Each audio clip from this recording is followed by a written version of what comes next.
మీ జీఐఈటీ ఇప్పుడు జీజేయుగా మారింది. 2000కు పైగా ప్లేస్మెంట్స్, ఐపీఎం, కేపీఎంజీ వంటి సంస్థలతో ఇంటిగ్రేటెడ్ కోర్సులు. యూపీఎస్సీ కోచింగ్, అడ్మిషన్లు ఓపెన్. జనగాం జిల్లా ఓబుల కేశవపురం అనే గ్రామంలో ఓ భార్యాభర్తలు గొడవ పడ్డారు. భర్త మహేందర్ రెడ్డి ఆమెను కొట్టాడని చెప్పి ఆమెకు చాలా గాయాలయ్యాయని, తనను కూడా కొట్టబోయాడు, తప్పించుకున్నాను అని చెప్పేసి అతని బావమరిది రాము అలాగే అతని అక్కని చూపిస్తూ మనం వీడియో చేస్తున్నాము. అప్పటికే అతనికి ఉన్నటువంటి 2 పిల్లల్ని తీసుకొని ఎక్కడికి వెళ్ళిపోయాడు, పిల్లల్ని చంపేస్తాడేమోనని భయపడుతున్నాము అని చెప్పి మనకి లైవ్ కాల్లో చెప్పారు ఒక్కరోజు ముందు. ఇప్పుడు మళ్ళీ వాళ్ళు కాల్ చేశారు, పిల్లలైతే సేఫ్గానే ఉన్నారు కానీ అతన్ని అరెస్ట్ చేశారు, మహేందర్ రెడ్డిని పోలీస్ స్టేషన్లో ఉన్నారు. కానీ ఏమీ పెద్దగా యాక్షన్ తీసుకోవట్లేదు, మాకు న్యాయం జరుగుతుందో లేదో అని భయం వేస్తుంది అంటూ వాళ్ళు కాల్ చేశారు. పైగా చంపేస్తానని బెదిరిస్తున్నాడు, మాకు ప్రాణహాని ఉంది, మాకు థ్రెట్ ఉంది అంటూ కాల్ చేశారు.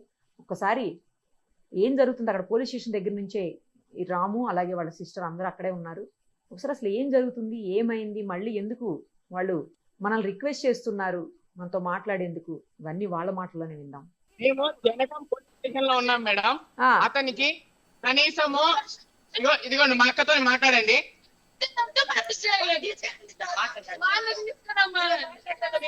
అమ్మా నీకు ఒంట్లో బాగాలేదు, అసలు నువ్వెందుకు వచ్చినావు పోలీస్ స్టేషన్ వరకు? నువ్వు హాస్పిటల్లో కదా ఉండాలి.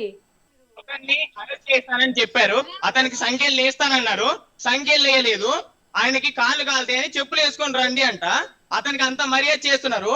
ఈ మనిషి చూడండి మేడం, ఇలా కమిలిపోయిన మనిషినేమో ఎవరు పట్టించుకోవట్లేదు, వాడిని మాత్రం పట్టించుకుంటున్నారు. పిల్లలు సేఫ్ గా ఉన్నారా? సేఫ్ గా ఉన్నారు మేడం, పిల్లలు సేఫ్ గా ఉన్నారు మేడం. ఇదిగోండి పిల్లలు,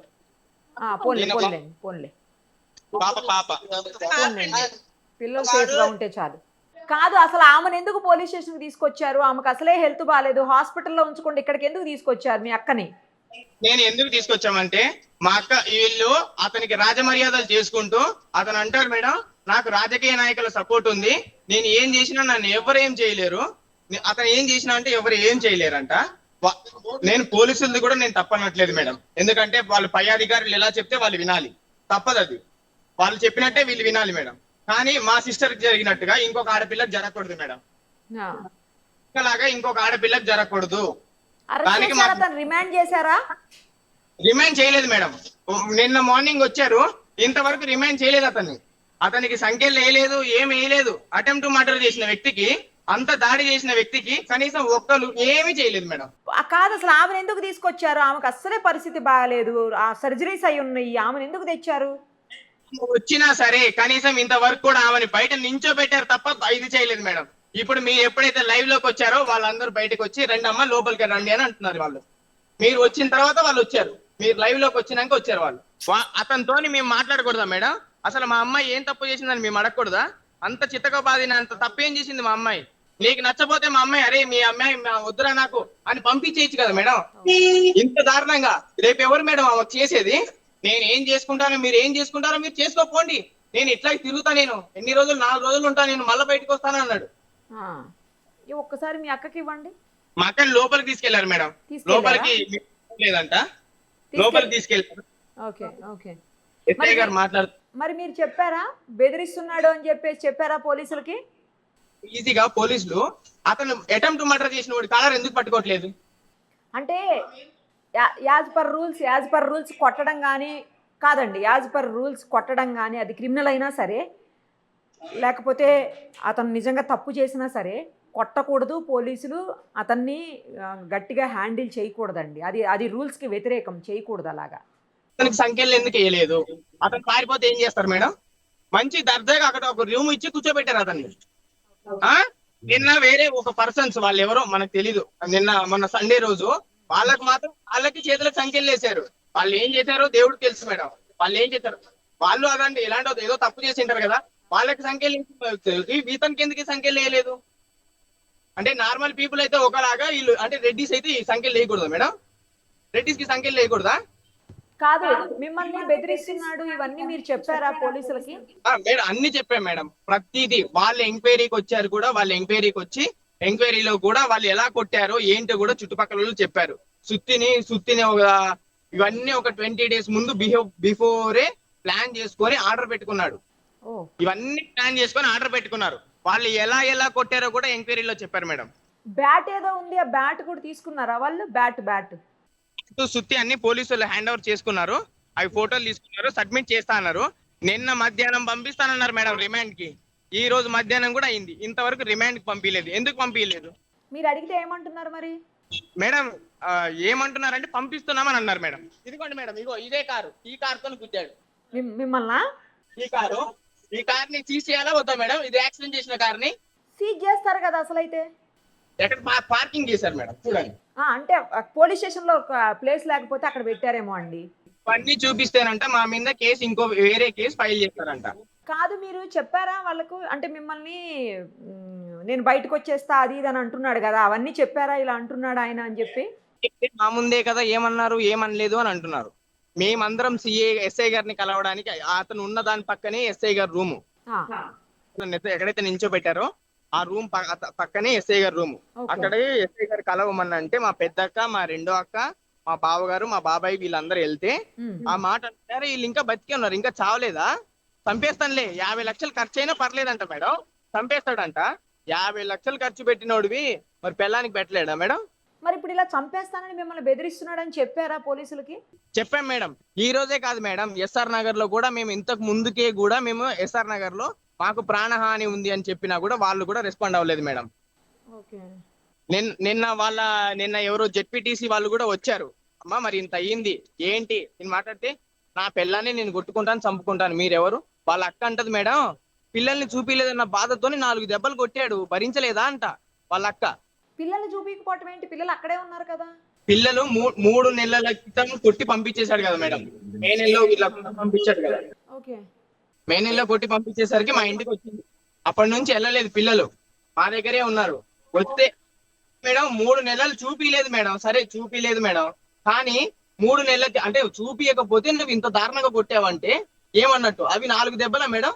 అంతగానో మీరు చూశారు కదా, మీరు మేడం ఒక్క దగ్గర కాదు, మీకు కావాలంటే నేను హాస్పిటల్కి వెళ్ళి హాస్పిటల్లో లేడీ డాక్టర్ తో మీకు మాట్లాడిస్తాను మేడం. ఒక్కసారి మనకి తెలియలేదు, నిన్న వాళ్ళు డాక్టర్ గారు మొత్తం బాడీ అంతా మామూలుగా నైట్ చేంజ్ చేసేటప్పుడు చూశారు, ప్రైవేట్ పార్ట్స్ తో సహా ఫుల్ డ్యామేజ్ మేడం. ఇంత డ్యామేజ్ జరిగిన అమ్మాయికి న్యాయం చేయరంట, అటెంప్ట్ మర్డర్ చేసినోడికి మాత్రం న్యాయం చేస్తారంట. ఇది ఎక్కడ న్యాయం మేడం? ఇప్పుడు అతను తప్పు చేశాడని తెలిసి కూడా మరి ఎవరు సపోర్ట్ చేస్తున్నారు? అంటే కొట్టాడు కదా, మరి ఎవరు సపోర్ట్ చేస్తున్నారు అతను అంతగానో? అది ఎవరనేది మాత్రం తెలియదు. వాళ్ళ ఊరు వాళ్ళే కాల్ చేసి ఇట్లా పలానా వాళ్ళు ఇట్లా హెల్ప్ చేశారంట, వాళ్ళ అల్లుడు ఎవరో రాజకీయ నాయకుడి దగ్గర వర్క్ చేశారంట మేడం. ఎవరనేది తెలియదు. వాళ్ళ అక్క కొడుకు, వాళ్ళ పెద్ద అక్క కొడుకు. వాళ్ళ అక్క మీద కంప్లైంట్ చేశాము, వాళ్ళ తమ్ముడి మీద కంప్లైంట్ చేశాము, వాళ్ళ బావ మీద కంప్లైంట్ చేశాము, కానీ వాళ్ళని మాత్రం పోలీస్ స్టేషన్ కి తీసుకురాలేదు. ఎందుకు తీసుకురాలేదు అంటే వాళ్ళు లేరు కదా, నీ దగ్గర సాక్ష్యం ఉందని అడుగుతున్నారు. వాళ్ళ దగ్గర కాల్ డేటాస్ మేడం, కాల్ మాట్లాడితే అవి కంపెనీలో, జియో కంపెనీలో రికార్డ్ అవుతాయి. మరి అవి వాటి ఆధారంగా తీసుకోవచ్చు కదా మేడం. పోలీసులకి ఇచ్చేస్తారు వాళ్ళు, నార్మల్ పర్సన్స్ కి ఇవ్వరు, కానీ కాల్ డేటా అలాగే రికార్డింగ్ మొత్తం కూడా పోలీసులు తీసుకోవచ్చు. అడిగితే అండి కాల్ డేటాని మనం అది ఎలా పడితే అలా పెట్టలేమయ్యా, మనకు నచ్చినట్టుగా పెట్టడానికి అవ్వదు. కాల్ డేటా ఎందుకు తీయకూడదు మేడం? మన దగ్గర సాక్ష్యం లేదు అని అన్నారు.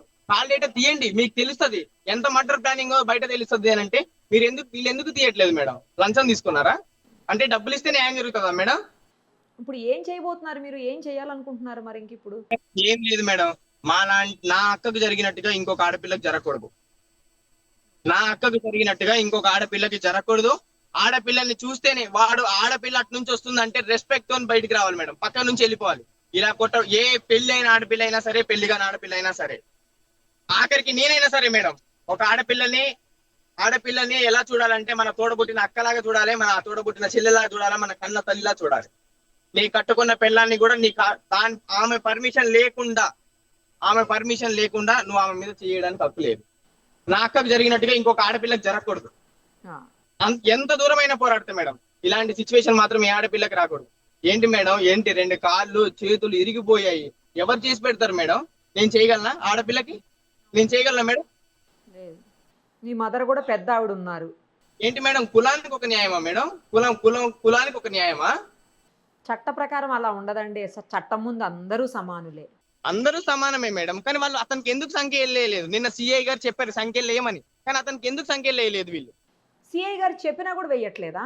కూడా వేయలేదు సంఖ్యలు. ఎందుకు సంఖ్యలు వేయలేదు? అతన్ని బయటికి పంపించాల్సిన అవసరం ఏముంది మేడం? అతను బయటికి వెళ్తే వేరే మా అక్క ఆపోజిట్ లో వస్తే అతను ఇంకొక పర్సన్ తీసుకొని వెళ్ళాడంట.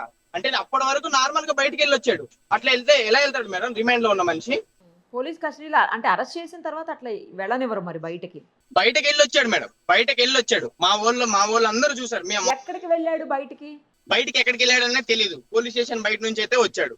మా వాళ్ళందరినీ ఫోన్ చేసి, ఇప్పుడు మా అక్కకి ఈ రోజు ఇంకో సర్జరీ జరుగుతుండే, అయితే నేను సర్జరీ దగ్గర ఉన్నాను. మా వాళ్ళు మా పెద్ద అక్క, మా రెండో అక్క, మా తమ్ముడు వీళ్ళందరూ ఇక్కడ పోలీస్ స్టేషన్ దగ్గరికి రమ్మంటే వీళ్ళు వచ్చారు. వచ్చేసరికి బయట నుంచి వస్తున్నాడంట. ఇప్పుడు నేను సర్జరీ ఆపి మరి నేను తీసుకొని వచ్చాను. ఎందుకంటే మేడం ఇక్కడ న్యాయం జరగట్లేదు మేడం, మాకు న్యాయం కావాలి. ఒక రౌడీ లాగా, ఒక గూండా లాగా ప్రవర్తిస్తున్నాడు. అతనికి సపోర్ట్ చేస్తున్నారు. రెడ్డిస్ కి అయితేనేమో న్యాయం చేస్తారు, వేరే అదర్ క్యాస్ట్ కి అయితే న్యాయం చేయరా మేడం వీళ్ళు? మీరు డైరెక్ట్ గా ఏఐ గారితో మాట్లాడితే కొంతవరకు ఏమన్నా మీకు హెల్ప్ అవుతుందేమో. మేడం ఇప్పుడు మా అక్కని తీసుకొచ్చి దగ్గర 15 to 20 మినిట్స్ అయిపోయింది. 15 to 20 మినిట్స్ కూడా వాళ్ళందరూ చూసారే తప్ప ఆమెని కనీసం పిలవలేదు. ఎందుకు వచ్చావమ్మా అని కూడా అడగలేదు. ఇదే కాదు, కనీసం ఎందుకు తీసుకొచ్చారని కూడా అడగలేదు. మీరు లైవ్ లోకి వచ్చిన తర్వాత నేను బయటకు తీసుకొని వచ్చి లైవ్ రోడ్డు మీద కూర్చున్న తర్వాత వచ్చారు, రామ్మ లోపలికి రండి అని తీసుకెళ్తున్నారు. ఇది ఎంతవరకు కరెక్ట్ మేడం? చూడండి, దీనికి మూల కారణం వాళ్ళ అక్క బావ. వాళ్ళని ఎందుకు పట్టుకురాలేదు? వాళ్ళ తమ్ముడి మీద కూడా కంప్లైంట్ చేశాము. వాళ్ళ తమ్ముడిని ఎందుకు పట్టుకురాలేదు? వాళ్ళ తమ్ముడిని తీసుకురావాలి, వాడిని తీసుకురాలేదు. వాళ్ళ ఫోటోలు వేయట్లేదు. డ్రెస్ లో వాళ్ళ ఫోటోలు రాకూడదంట, వాళ్ళవి ఏం రాకూడదంట మేడం. మా ఫోటోలు రావచ్చు, మావి రావచ్చు. ఇన్స్టాగ్రామ్ లో వాళ్ళ రిలేటివ్ ఒకడు మేడం భలే కొట్టాడంట. ఇది వీడియో ఇన్స్టాలో వచ్చిందంట మేడం. అది చూసి వాడు కామెంట్, లిఖిత్ కుమార్ రెడ్డి అంట అన్న కొత్త నెంబర్ క్రియేట్ చేసి మరి కొత్త అకౌంట్ క్రియేట్ చేసి వాడు పంపడం. ఆ లిఖిత్ కుమార్ రెడ్డి పేరు కూడా యాడ్ చేసాము. ఆడు వీడియో తీశాడు అని, ఇతని దగ్గర వీడియో తీశాడు అని. అతన్ని కూడా తీసుకురాలేదు. ఎందుకు తీసుకురాలేదు మేడం? అతను షామీర్పేట్ పోలీస్ స్టేషన్ లో పిల్లల్ని అక్కడ నుంచి తీసుకొని వెళ్ళి అతను ఒప్పు చెప్పాడంట. అక్కడ పోలీసులకు కూడా మేము అతనే వీడియో తీశాడు అని చెప్తే వాళ్ళు కూడా అతను పట్టుకోలేదు. ఎందుకు పట్టుకోలేదు? అతని పేరు యాడ్ చేసాం కదా. మీకు చూడండి, న్యాయం జరుగుతుంది పోలీసుల దగ్గర అని అనుకుంటే ఓకే. న్యాయం జరగలేదు అంటే మీకు కోర్టులు ఉన్నాయండి, మీరు కోర్టు నుంచి కూడా న్యాయం కోసం పోరాడొచ్చు. మీరేం వరి అవ్వద్దు, అలాగే దిగాలు పడాల్సిన అవసరం కూడా లేదు, భయపడాల్సిన అవసరం అంతకంటే లేదు. చట్టాలు ఉన్నాయి, చట్టానికైతే ఎవరు చుట్టాలు గారు. 100% ఇదైతే చట్టం ముందు అది పోలీసులైనా క్రిమినల్స్ అయినా ఎవరైనా ఎంత పెద్ద స్థాయిలో ఉన్నటువంటి వ్యక్తులైనా చట్టం ముందు మాత్రం అందరూ సమానమే. దాని కులాంతో కానీ, మతంతో కానీ, ప్రాంతంతో కానీ, జెండర్తో కానీ దేనితోటి కూడా సంబంధం లేదు. ఈ కోర్టులు ఉన్నాయి, కోర్టు నుంచి అయినా మీకు న్యాయం జరిగేలాగా మీరు ప్రయత్నం చేయొచ్చు. అర్థమైందా? Okay madam, thank you madam. Right అండి, థ్యాంక్ యూ. పిల్లలు జాగ్రత్త, మంచి మేడం. పిల్లలు. ఓకే.